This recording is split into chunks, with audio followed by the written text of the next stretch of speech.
Aku telepon lo nggak diangkat, wah. Bukan nggak diangkat, marah atau sama aku ini. Nggak diangkat. Ya, cari kemana? Jadi tunggu 1 jam nggak datang sampai nggak ada baterai lo ini. Bang. Marah sama aku. Marah. Ini bukan. Bentar. Jar, ditungguin loh sejam. Ditungguin sejam nggak datang. Nyasar di genteng kali. Aduh nyasarnya jauh lagi. Mana ngomel lagi datang. Itu lo udah ditungguin. maaf, Kita udah semuanya. ditunggu. Langsung sapa ya kali ya. Halo, Rek. Aku Fatin. Aku Azahra. Balik lagi di Sudut Manyar episode 1.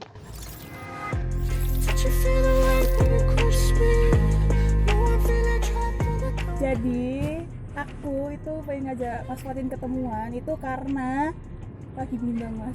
Aku itu pengen buka bisnis, tapi kayak maju mundur. Aku takut itu modalnya nggak balik. Terus kalau tiba-tiba follower nggak minat sama jualanku gimana? Kayak gitu-gitu loh, Mas. Wajar kan nggak sih? Iya. Nah itu aku tuh pengen tanya ke Mas Fatin. Mas Fatin ada saran orang yang bener-bener paham nggak sih di bidangnya kayak gitu loh, Mas? Kayak aku bener-bener bimbang gitu loh. Seingetku dulu ada deh. Siapa itu? Ada anak kelasku. Itu dia pinter banget masalah bisnis. Pokoknya kalau masalah cuan, bisnis, terus yang lain-lain dia udah paling cakep banget. Kalau Anaknya nggak ada salah- nggak di sini? Ada, makanya ini langsung aja kali ya. Langsung aja. Kalau nggak salah si anaknya lagi di EMM Store. Wow, Nah, ayo. bener banget. Aku juga mau ngambil kaos kaki di EMM Store. Udah beli dari sebelum pandemi, tapi baru ambil sekarang emang kurang ajar. Parah. Kaos Udah. kaki loh. Temenin deh sekalian, ayo. Ayo. Wah, jelas tutup dong. Baru inget deh. Kan belum janjian sama EMM ya. Online pula. Online, bener. Pertanyaanku. Oh, iya, Pertanyaannya ini. Tenang. Walaupun EMM Store hari ini tutup, kita belum janjian. Kita ada narasumber kita di sini. Tenang. Ayo. Halo Mas Ranu. Halo. Gimana kabarnya Mas? Ini kayak udah sebenarnya kita terbiasa jabat tangan, cuman kita harus Jaga jarak ya? Iya bener banget. Tadi lagi nungguin EMM Store juga Mas. Tutup Tapi tutup. Iya tutup makanya. Belum janjian. Kita belum janjian soalnya. Mas Fatin yang salah, bukan Iya. aku. Tapi kita bisa cek banyak yang di produk-produknya di Instagram Mas. Udah kita langsung aja kali Mas, ini temanku lagi bingung nih. Itu bingung masalah bisnis. Ya kan kalau aku yang jawab takutnya nggak valid ya jawabannya ya. Oke. Mending dari yang lebih berpengalaman, oke? Langsung aja. Oke, Yuk. Kita sekarang udah kedatangan sama narasumber yang tadi Keren. Zara butuhin nih. Katanya Zara butuh orang yang paham bisnis, terus yang tahu suka dukanya, cara ngurus bisnis itu gimana. Kita persembahkan, aku persembahkan, enggak gitu, kita persembahkan nih. Silakan dikenal dulu Mas. Oke, halo semua. Kenalin, nama aku Ranu Saputra Dewa Manu Putih. Aku dari jurusan yang sama di sini. Aku kelas A dan di sini aku bakal jadi pemateri di kelas ini. Check it out. For your information ini Mas Ranu kita satu kelas lagi. Emang berprestasi ya kelas kita ini. Siap. Dari kemarin. Sorry banget, masih Ya udah. kentang. Aduh, belum ya. Bertahap. Ntar mengejar, pasti. Gimana Zara? Gimana? Ini kan aku tadi sebelumnya ngomong sama Mas Fatin kalau misalnya aku tuh kayak mau bisnis tapi kayak maju mundur gitu loh Mas, takut modalnya nggak balik, takut jualannya nggak habis dan lainnya. Nah sebelum masuk ke situ aku pengen tanya dulu sih kesibukannya Mas Ranu sendiri tuh apa Yang sekarang ini. kalau sekarang ya nggak banyak sih. Kesibukanku sekarang tuh aku ikut brand di Xavier Magmulia Sari. Itu agent properti juga. Terus yang kedua aku jadi asistennya alumni Manyar yang kerjaannya tuh ikut tender pemerintahan sama Badra juga. Badra MM. Badra jadi ya sejelas asisten juga lah. Terus juga sekarang aku juga magang di si marketing Jatuh Atap 4 bulan sih sekarang, bulan terakhir. Terus sekarang juga aku lagi ngerancang bisnis sama Doiku di bidang F&B. Wow, produktif. Kemudiannya Sangat produktif gitu ya. harus dicontoh ya teman-teman semua. Sama Doi lo ya. Sama doi. Biar Biar gak makin lama ngabisin ya. uang terus ya. Aduh. Isinya menghasilkan gitu. Benar. Dulu waktu tiba-tiba terjun ke bisnis tuh mikirin apa sih Mas? Kayak aku pengen apa gitu, tiba-tiba masuk bisnis. Pertama dari pas maba sih, aku kayak Wow, dari mana? apa sih, ngapain sih kuliah gitu. Karena aku Iya. pengennya dulu teknik industri kan ya, Hmm. jujur ya, nggak pengen teknik sipil. Terus aku melajarin teknik sipil di semester 1 2 tuh masih awal-awal banget gitu kan, cuman mendasar aja. Mm-mm. Terus aku nyari jati diri lah, ikut kesana sini, ikut program itu ini. Terus aku ikut organisasi di TDC, aku dapat berbagai pencerahan kayak yang salah satunya gini ya, kayak di ITS tuh jurusannya semua teknik, tapi ada salah satu jurusan yang sosial kayak manajemen bisnis. Iya. Terus kayak mikir deh, coba kamu bayangin semua jurusan teknik tapi ada bisnis satu. Jadi intinya apa? Intinya adalah dari semua jurusan teknik itu digabungkan keilmuannya, terus biar bisa dipasarkan. Ibaratnya kalau kamu punya keilmuan tapi nggak punya dipasarkan, kamu bakalan cuman jadi kayak tenaga kerja aja, cuma jadi karyawan aja. Berarti itu skill yang emang harus ada gitu lah ya. Mm. Gak cuman kita belajar secara teknikalnya, tapi kita juga harus belajar dari beberapa aspek lain berarti ya. Iya benar. Belum lagi kan sekarang ITS ada target tahun 2045, itu ITS bakal nargetin ITS jadi kampus yang menunjang penuh untuk kewirausahaan. Makanya sekarang lagi digembleng banget banyak program dari ITS. Ini merasa beruntung nih, kita mendapatkan narasumber yang tepat ya Zer berarti ya. Bener-bener banget. Apa ya, aku mau tanya apa lagi ya, ini sih Mas, dulu waktu awal-awal masuk bisnis sempet ngalamin kayak kasusnya aku gitu, nggak kayak maju mundur buat mulai gitu tuh. Iya banget, Iya. banget. Itu normal sih menurut. Terus ngatasinnya gimana Mas? Atasinnya aku cari banyak insight. Jadi kayak aku ikut webinar, ikut pelatihan, ngobrol sama yang udah ahli. Terus dari semua masalah yang pernah aku alamin, inti dari masalah sesungguhnya adalah masalah di mindset. Pasti kamu banyak lihat kayak pelatihan bisnis tuh kebanyakan ngelatih mindset doang kan. Kalau kayak apa sih mindset doang sih, nggak ada teknisnya. Itu sebenarnya benar. Karena sebenarnya masalah utama bisnis bukan modal tapi mindset. Semua modal tuh bisa dicari asalkan mindsetnya benar. Ibaratnya kalau mindsetmu benar, kamu bakal tahu langkah-langkahnya gimana aja. Yang jadi masalah adalah kamu nggak tahu langkah-langkahnya gimana aja. Ya nggak sih? Iya benar. Makanya kalau kamu udah dapat itunya, kamu bakal dapat poin-poinnya. Dan pas udah dapat poin-poinnya, kamu bakal tahu mau ngelangkah ke A, ke B, ke C. Dan itu yang susah didapat. Soalnya emang bukan ilmu yang dipelajarin di kita di teknik. Jadi apa-apa harus dicatat sih Re. Ya nggak sih? Biar tahu target selanjutnya tuh ngapain, harus ngapain aja ya. Tapi yang penting mindset berarti. Mindset lagi. Nah gimana sih sebenarnya Mas Ranu cara ngerubah mindset itu kalau dari pengalaman Mas Ranu sendiri nih gimana? Kalau aku mulai dari nekat. Ibaratnya kalau kamu nggak mulai nyoba, ya susah. Ibarat kalau misal kamu mau jalan nih, tapi kamu nggak berani jalan, nggak jalan-jalan kan? Iya benar. Walaupun resikonya kamu bakal rugi, bakal nangis, bakal sedih. Emang itu ada sahabatnya. Punya nangisnya. Iya, ada nangisnya sih. Ya, gimana ya? Tapi ya itu worth it kok. Kalau kamu bener-bener niat dan konsisten. Yang jadi masalah adalah meskipun mindsetmu udah bener, tapi kadang di tengah jalan tuh nggak konsisten. Ibaratnya kamu belok. Makanya biar jaga konsisten tuh gimana? Kalau dari aku karena aku nggak suka jalan sendiri, aku sama temen yang cocok, yang satu visi. Jadi ibarat aku agak belok, bakal dilurusin lagi. Ibarat dia belok, bakal lurus lagi. Oh paham. Jadi kalau kamu berjalan sendiri, kamu bakal berjalan cepat. Tapi kalau kamu berjalan bersama teman, kamu bakal berjalan lebih panjang. Nice, quote of the day. Ini yang dibutuhin. Yang dibutuhin. Tapi nih Mas, kan kalau jalan bareng sama temen nih, dari Mas Ranu sendiri tuh pernah nggak sih kayak dari Mas Ranu yang ternyata Mas Ranu sendiri nih yang belok, terus kayak temen Mas Ranu yang kayak malah ngingetin kayak gitu. Jadi kayak timbal balik itu sering nggak? Sering ya. Emang harus ada feedback sih. Sebenarnya kalau tim yang jalan satu orang ya namanya kan solo player kan. Iya, Bersama gitu. Nggak boleh. Emang harus saling melengkapin. Harus saling. Yang susah adalah gimana caranya dapat partner yang pas. Kalian tuh kayak nyari jodoh. Nah, dari pernyataan tersebut, gimana sih caranya kita cari partner yang pas, yang satu visi dan misi gitu, dan mau untuk bekerja sama untuk berjalan panjang. Tahu-taunya ntar diajak cuman Di awal-awal doang. Iya, beloknya belok banget lagi nggak bisa dilurusin. Astagfirullah. Iya, puter balik. Mohon maaf, susah carinya itu. Nah, gimana itu? Kalau dari aku ya, itu biasanya aku sering ketemu, sering curah pikiran, sering diskusi. Terus dari diskusi itu kita nggak cuma diskusi yang abal-abal, tapi juga diskusi tentang bisnis karena kita satu passion di bisnis. Jadi ya kita ngobrol, ketemu ide, bikin ini, bikin itu. Bisa nggak sih kalau direalisasikan? Nah terus juga dari hasil itu kita bener-bener seriusin tuh, terus kita jalan nyari partner lain yang dibutuhkan skillnya, terus jalan terus tuh sampai dulu tuh aku sampai semester 4 sih. Terus setelah itu aku juga nggak lanjutin bisnis itu. Terus juga kalau kebanyakan dari berbagai webinar tuh ya, itu trainingnya adalah kalian bakal tidur bareng, ikut training, tidur di nginep bareng gitu. Jadi kalau kamu nginep bareng, kamu bakal tahu kebiasaan temenmu itu kayak gimana. Sehari-harinya gitu. Sehari-harinya gimana. Kegiatan sehari dari Iya. bangun sampai dia tidur lagi tuh. Bener. Itu bakal kelihatan banget. Sifat asli berarti Iya, ya. sifat iya. asli. Iya, Terbuka, iya, terpampang. Terpampang kelihatan.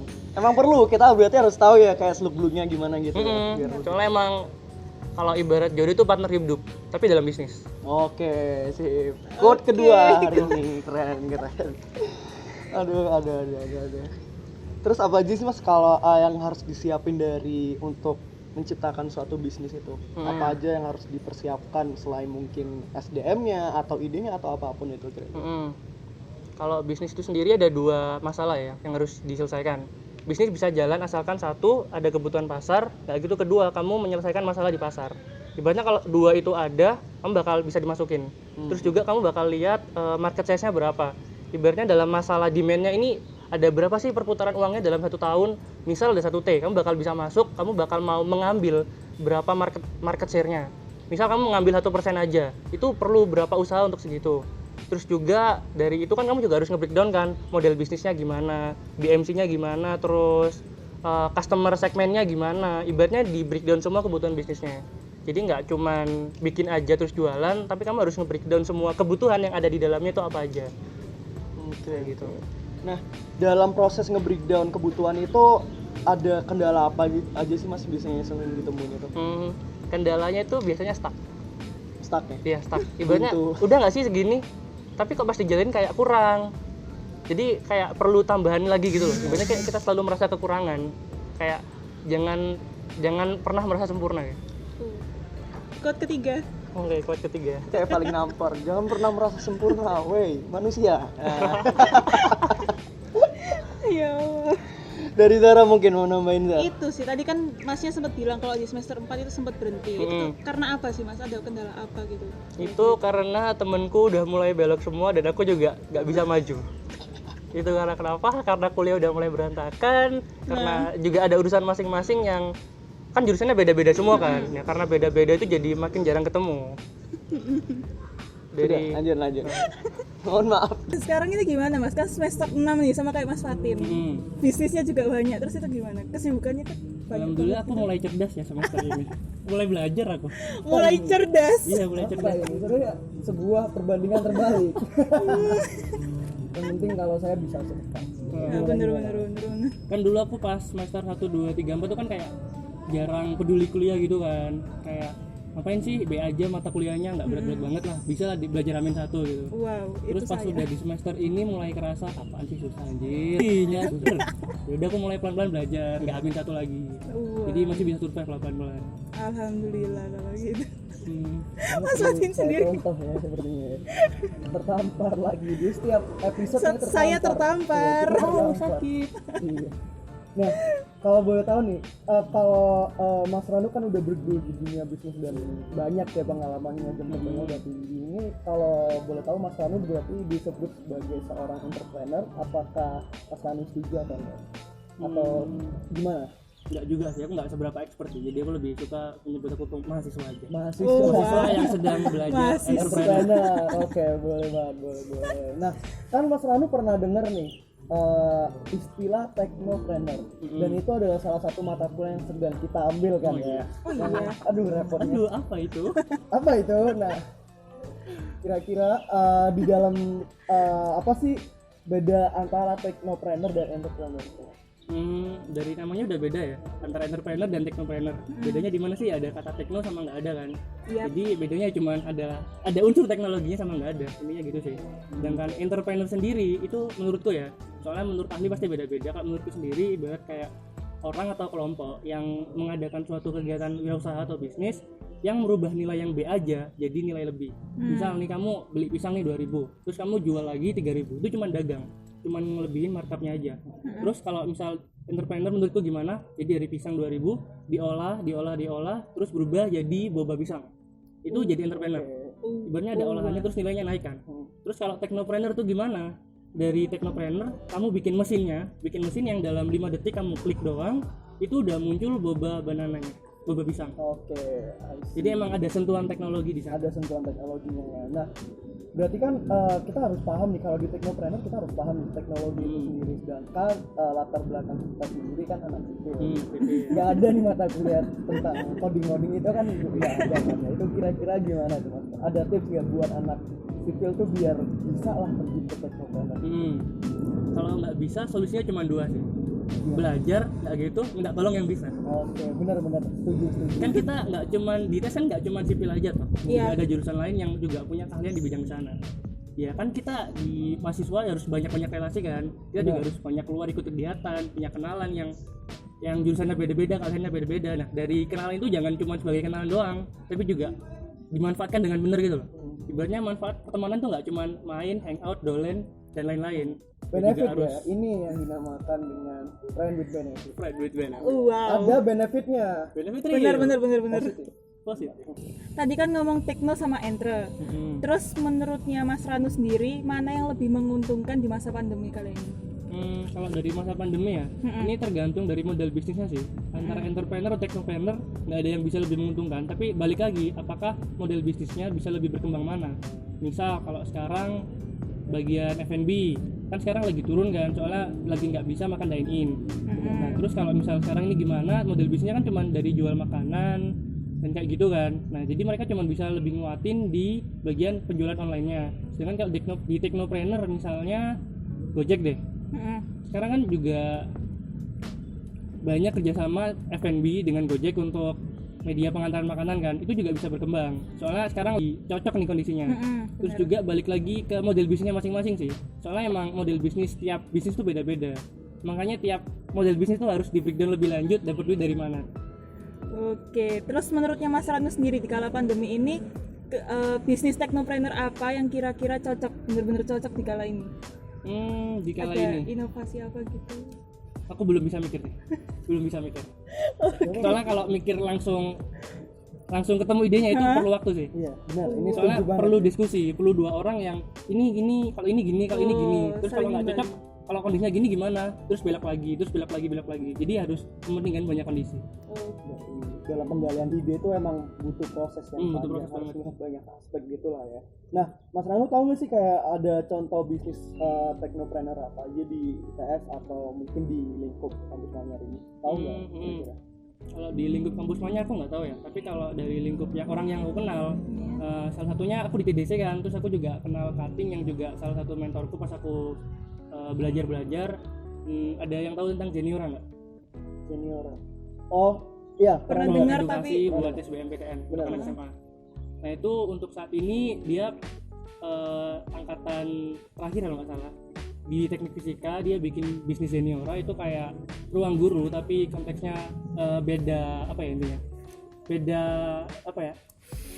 pasar lah ini ya. beda metodenya. Jadi kayak mereka bikin platform edukasi untuk siswa SMA buat masuk perguruan tinggi lewat pembelajaran SBMPTN dan lain sebagainya. Nah di sana mereka belajar, dapat edukasi. Terus dari yang aku tahu dia juga pernah dapat investasi sebesar 100 juta kalau nggak salah. wow. Itu dari satu atap, karena mereka investornya satu atap kayak gitu. Dan dari satu atap itu juga mereka nggak cuma dapat investasi doang, tapi juga dapat channelingnya juga. Itu yang harus lebih ditekankan sih. Sebenarnya kalau dapat duit doang tapi nggak tahu arah bisnisnya mau kemana, itu ya balik lagi kayak Eman ya. Iya. Nah, gimana sih dari Mas Ranu kira-kira kasih tips dan trik untuk teman-teman nih? Gimana sih cara menghasilkan cuan di masa pandemi kayak gini? Kan berdasarkan cerita Mas Ranu tadi, kita harus menyesuaikan kan ya dengan kondisi sekarang. Kayak makan dan itu tuh nggak bisa, kita bisa memanfaatkan dari proses lain atau gimana. Itu caranya gimana sih? Cara tersimpel untuk menghasilkan cuan di masa pandemi. Oh iya. Itu.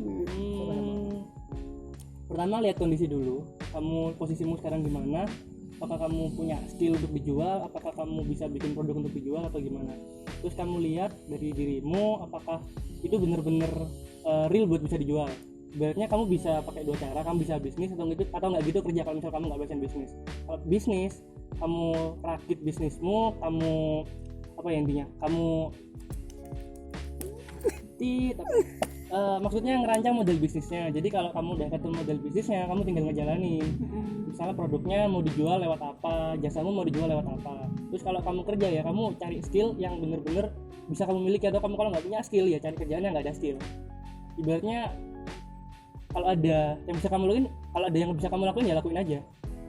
Kalau kamu pengen cara yang lebih ekstrim, walaupun sekarang pandemi ya, walaupun sebagian besar mungkin uang sakunya juga dipotong, kalau pengen cara yang lebih ekstrim, coba tiru metodeku deh.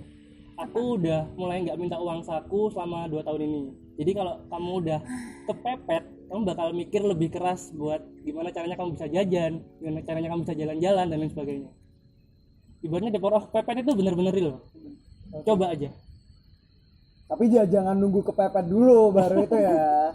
Ya itu nggak apa-apa, itu boleh. Berarti intinya itu kalau nggak kerja bisnis, kerja sendiri harus di breakdown lagi nih. Skill apa yang bisa dijual, kalau nggak ada kita harus cari kayak gitu ya. Pokoknya harus sampai ada, nggak boleh nggak ada. Biar nggak ngabisin duit mulu ya. Iya benar. Ngasilin gitu loh. Ingat umur. Quotes keempat, ingat umur. Jadinya kayak inget dosa. Enggak deh, nggak boleh gitu. Oke, closing statement aja ya. Kenapa kita harus berbisnis? Berat. Kasih kata-kata yang tajam. Oke, siap. Biar tertampar semuanya, nggak cuma hostnya yang sering tertampar tiap episode. Oke. Kalau secara umum pasti kalian mikir bahwa berbisnis itu biar dapat duit. Tapi sebenarnya itu salah. Jauh. Berbisnis tujuannya adalah untuk bebas. Bebas gimana? Bebas itu seperti kalian berada di posisi helikopter view. Jadi kalian cuma melihat dari atas. Jadi misal nih, aku punya hobi mancing. Jadi selama 3 bulan aku mancing di laut, terus tiba-tiba aku pengen tahu bisnis itu gimana. Aku langsung telepon, Pak, bisnisnya sekarang omsetnya berapa per tahun? Sekarang lagi 2T, Pak. Oh ya udah, lanjutkan. Nah di posisi itu kamu cuma ngelihat laporan doang, duit masuk, kamu bebas ngapain aja. Ibaratnya kamu cuma duduk doang, duit jalan. Kayak kamu udah berada di posisi bebas, kamu bisa ngapain aja, kamu bisa rebahan, bisa main, bisa ngejalin hobi. Dan di situ adalah benar-benar rasanya hidupnya. You're free.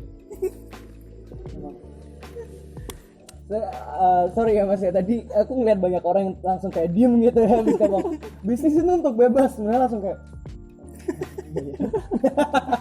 tapi benar banget nih. Jadi biar ya siapa sih yang nggak mau ya kita tinggal duduk santai-santai, tiduran cuma nelfon orang udah berapa duitnya gitu, tinggal nunggu laporan, oh ya udah lanjutin tidur lagi ya kan, siapa yang nggak mau kayak gitu. Pasti mau kan. Cuman di awal ya berat sih, tapi harus bener-bener, makanya pas kita muda bener-bener harus dilakuin sampai bener-bener udah fix. Dan pas udah fix harus konsisten. Tadi komitmen. Awalnya susah tapi emang harus konsisten. Kalau udah enak semuanya bisa kayak tadi. Mantap. Nggak ada yang langsung instan itu ya. Cuman mie yang instan. Cuman Indomie. Nggak boleh nyebut merek. Aduh bapak-bapak. Ya itu tadi adalah closing statement dari Mas Ranu, narasumber kita pada episode 1 ini mengenai bisnis, technopreneur, entrepreneur, kemudian cuan dan lain-lain. Dan ini adalah salah satu episode lagi yang kayak setiap episode kita ditampar realita ya, kayak Setiap saat. setiap saat gitu. Mungkin dari Zara, gimana rasanya ketampar bolak-balik? Sakit ya. Nggak mau komen lagi, udah sakit, udah titik. Jangankan kita kan di belakang kamera udah pada Ketampar diem semua loh. Aduh, tapi emang ya kita harus ambil banyak pembelajaran dari Mas Ranu ini. Dan mungkin ya buat temen-temen yang mau Berbisnis juga, mungkin Mas Ranu juga mau membuka jasa konsultasi atau kayak sharing-sharing itu boleh. Boleh. Bebas kok, hubungin aku aja. bisnis. Nah, boleh loh. Jadi kesempatan Mas kapan lagi? Lebih jam terbangnya udah tinggi, udah berpengalaman. Kalau mau mau konsultasi masalah tertampar bisa sama aku sama Zara aja, nggak apa-apa kalau ya. Oke? Nah, mungkin monggo Mas Ranu. Jadi buat kalian yang kepo-kepo mau tanya tentang bisnis, konsultasi, langsung DM aku aja di @ranusaputradewa di Instagram. Pasti bakal aku jawab kok. Oke. Nah, aku lihat kayak kalian berdua janjian ya face-shoot-nya. Iya lah. Dong, baru ya? Iya. Oh, Ini kayak udah Masih bagus. Iya, udah lama ya. Ini juga bagus, mohon maaf. Kacamata soalnya nggak bisa gitu ya. Ini kalau boleh tahu kalian beli di mana sih emang? Wih, aku tuh beli di HMDS tuh di TF loh.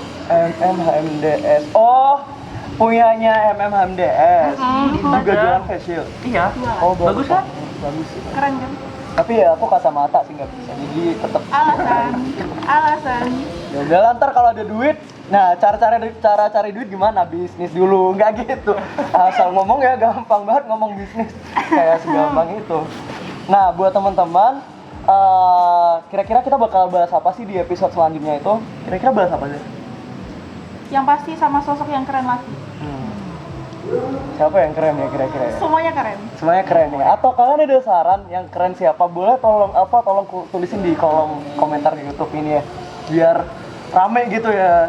Bener banget. Oke. Buat kalian yang di rumah jangan lupa buat follow akun media sosial dari HMDS, YouTube, LinkedIn, Line, dan semuanya.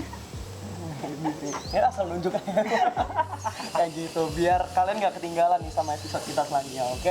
Oke, thank you banget buat Mas Ranu sudah bergabung bersama kita, sudah menjawab keresahan Mbak Zara dan teman-teman yang ada di rumah seputar bisnis. Semoga apa yang dijalankan saat ini oleh Mas Ranu bisa berjalan dengan lancar, sukses, dan bisnisnya bisa berjalan dengan sukses. Amin. Menghasilkan cuan yang penting. Amin. Oke, so thank you semuanya and see you on next episode on Sudut Mayat.